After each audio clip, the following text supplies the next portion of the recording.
Today we'll talk about investments. Let's start with annuities. An annuity is a sequence of equal payments made at an equal time period. The value of an annuity is the sum of the deposits plus the interest paid.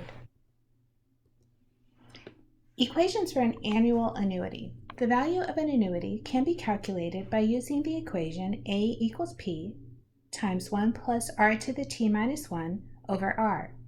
A stands for the value of the annuity, P is the amount of each payment, R is the interest rate expressed as a decimal, and T is the time in years. Equations for an annuity with end payments and compounded periods per year. The value of an annuity can be calculated by the formula A equals P times 1 plus R over N to the NT minus 1 over R divided by N. A is still the value of the annuity, P is still the amount of each payment, R is the interest rate, still set as a decimal, T is still our time in years, N is the number of payments and compoundings per year. So pay attention that this is for contributing money N times each year. Let's look at some examples so we can see how this works. Let's find the value of a periodic deposit of $750 at the end of each year for 20 years, given it earns 2.5% annually. Because we're only making this payment one time a year, we want to use the formula A equals P times 1 plus R to the T minus 1 over R. So P is 750, our R is 0.025, our time is 20 years.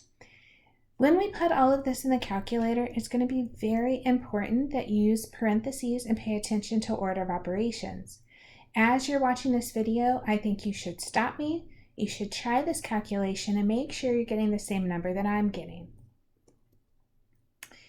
You could choose to work from the inside out, meaning you could start by finding 1 plus 0.025, then raise the 1.025 to the 20th power, then you could subtract 1. Make sure you're hitting equals after each thing, so after you put 1.025 to the 20th, push equals, subtract 1, push equals, then multiply by 750, push equals, divide by 0.025, and push equals. It's important that you get the right calculation, and the only way you're going to get good at it is by practicing and learning how your calculator works. So our solution is our annuity is worth $19,158.49. Now let's figure out how much of the annuity is interest. To get the interest, we're going to take the total, the $19,158.49, and subtract how much we deposited. So the deposit is the amount that we put in, which is $750, but we did this for 20 years. So the total deposit, $750 times 20, is $15,000.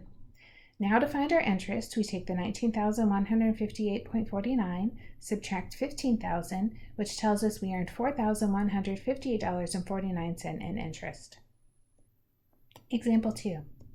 Find the value of a periodic deposit of $1,400 at the end of each year for 15 years, given it earns 4.5% interest.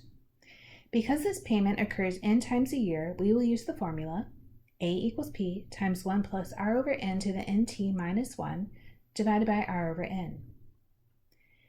So we can see $1,400 is our P, 4.5% we express as a decimal, 0.045. Because the payments are monthly, that says N is 12, and our time is 15 years. So you can see we plugged $1,400, 1 plus 0.045 over 12 to the 12 times 15 minus 1, divided by 0.05 over 12.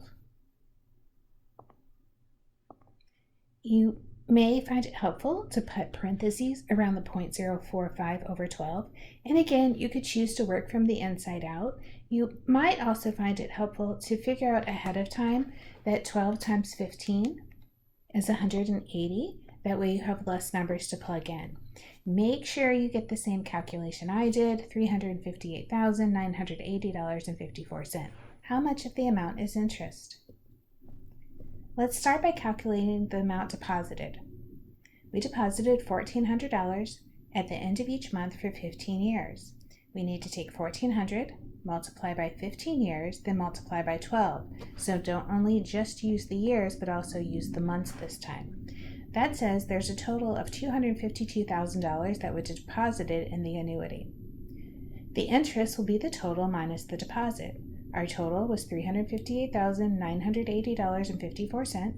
I subtract the deposit of $252,000, and we find out the interest is $106,980.54. Example 3. Find the periodic deposit needed to have $3 million in 30 years if you make a deposit monthly in an account earning 9% compounded monthly. Because this is a monthly payment, we will again use the formula A equals P times 1 plus R over N to the NT minus 1 divided by R over N. What changes now is that we know A and we're trying to solve for P. So in this case, A is $3 million, P is our unknown, 9% changes to 0.09, that's our R. We're making monthly payments, so our N is 12, and we're doing this for 30 years. So I have 12 times 30 as my exponent. In the denominator again, it's a good idea to put parentheses around the 0.09 divided by 12. Stop if you need to write it all down. We are going to calculate this after we do a little bit more solving. So what I want to do is I want to isolate the P, which says everything else on the right side of the equation needs to move to the left. So think of it as big parentheses around the 1 plus 0.09 over 12 to the 12 times 30 minus 1 over 0.09 divided by 12. What this looks like is that I keep the $3 million and everything on the left moves over, and I'm just going to throw big parentheses around the bottom. So take your time, be careful with the calculation. I'm trying not to round at any step until the final place, where the final place is I do 2 decimal places. So the $3 million, big parentheses, another parenthesis to say the 1 plus 0.09 over 12 to the 12 times 30 minus 1 is the numerator, and then divide by parentheses 0.09 over 12, close the parentheses. It's a lot of steps. You may have to write some things down. You might find that helpful. When you're done, you should arrive at a payment of $1,638.68. You probably have more decimals than that, so I just rounded to 2 decimal places because we're talking about money. Take your time, do it a couple times if you need to, but make sure you're getting the same calculation. After that, I once again want to know how much interest was earned. And by now you should know that interest is the difference between how much money we have and how much money was deposited. So how much money we have is $3 million. How much we deposited was $1,638.68 every month, so there's multiplying by 12 for 30 years. This time we have a very large amount of interest. We have $2,410,075.20. Other types of investments besides annuities would be stocks is the first thing. There are other types of investments. Let's start with stocks.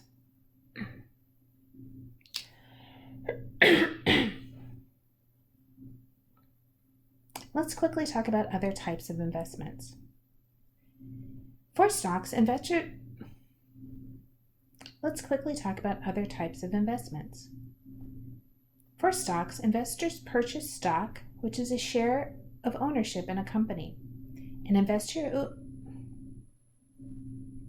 Let's quickly talk about other types of investments.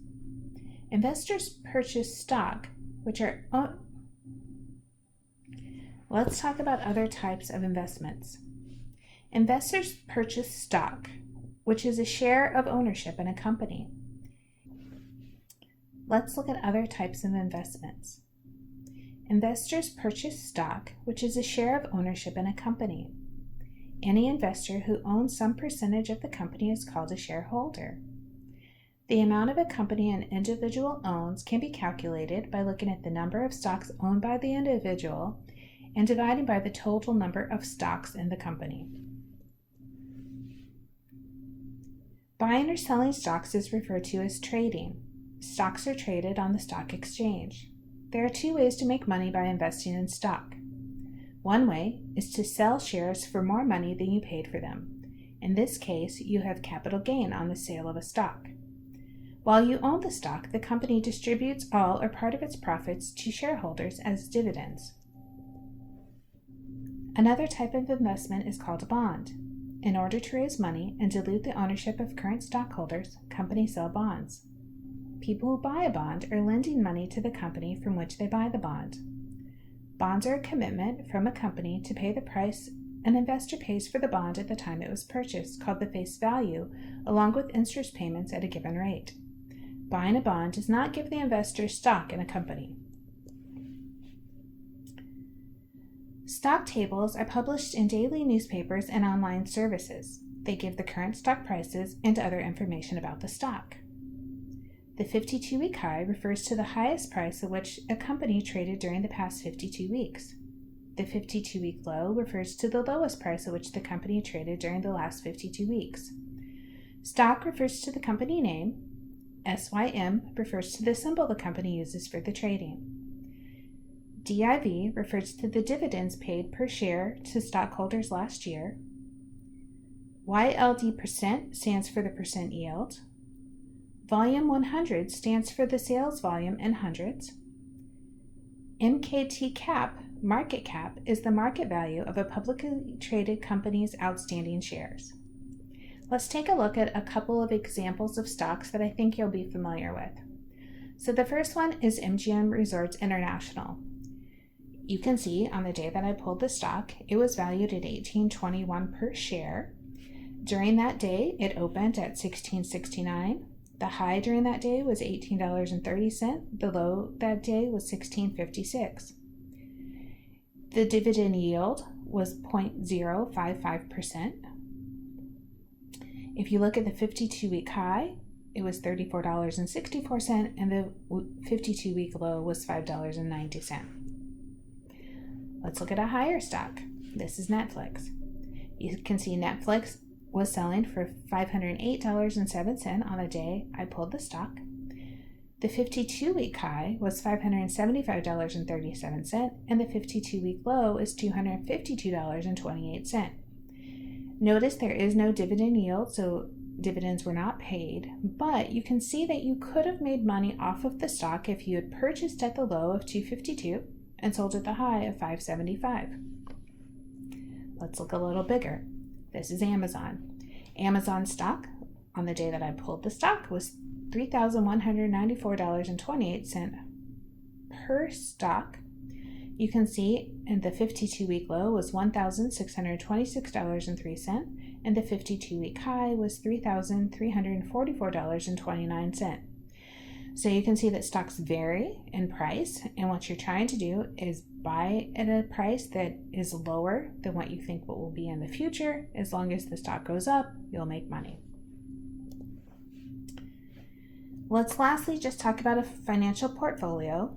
A financial portfolio is a listing of the investments a person holds. Most financial advisors recommend a portfolio with a mixture of low-risk and high-risk investments called a diversified portfolio. What this means is people encourage you to have all of the things we talked about: annuities, stocks, and bonds.